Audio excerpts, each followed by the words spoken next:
Ayal soodada kүйөөсүн такымдайт дейт. Кыяматтын белгилеринин бири аял соодада күйөөсүн такымдайт деген, жанында кошуп жүрүп калат деген сөз да.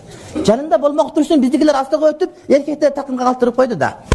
Азыр көптөгөн эркектер аял алып берген кийимди кийет, аял алып берген машинаны айдайт, күчкөдө кызмат көрсөтөт.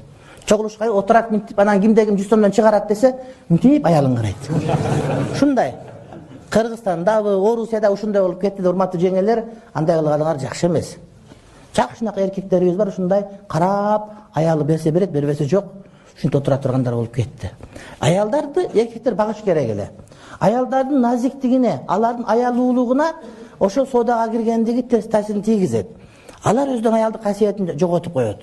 Аялдын бакыты үйүндө. Эркек табууга, кароого милдеттүү, жана ошол баккандыгын милдет кылбаштагы керек да. Мен сени бактым деп эркек айтса, бул арсыздык жеткен. Ага милдет кыл, сен милдетиң ал мойнуңдагы.